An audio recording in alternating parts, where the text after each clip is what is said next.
Megans ka? Yes, Megans ko. I am proud to say na Megan Litno Sigma Pi ang akong fraternity.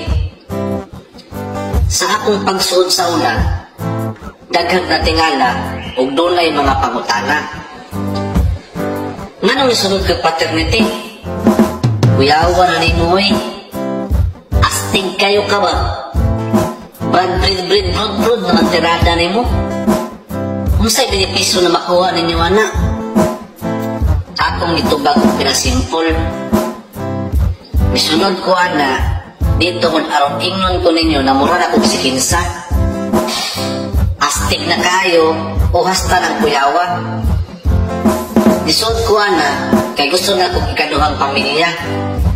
Kana bang tinud anay ug dunay panag-usa, andam na mutabang nga way pagduha-duha, masking pagway kapalit na kwarta. Sa pananaw sa ubang tao, patensyo'y raning hamuwa, siyat-siyat sa daplin, tambay-tambay sa kanto, bugoy-bugoy yung forma, unya tapok-tapok inig ka sa badok. Pero no, relax lang sa. Ako lang ipaabot sa inyo na ang among kapatiran dili lang pangkanto. Tanan nga misod sa Megans, mga maayong tao.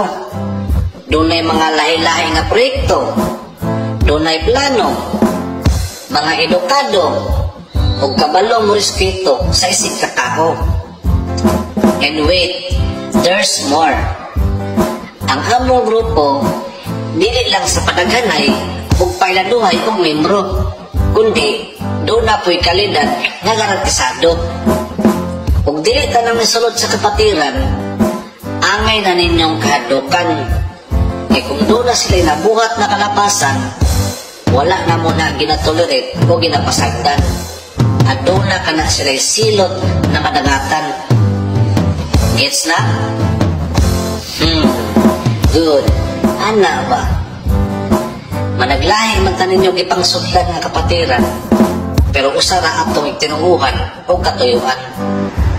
Ang kalinaw, panag-iusa, ug ang makatabang sa katawhan.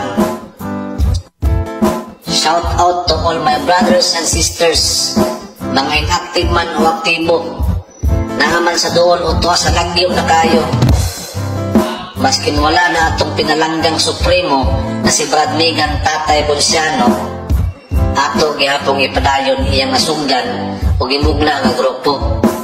Nagpinasing-kasing ug dunay kahadlok si Ginoo.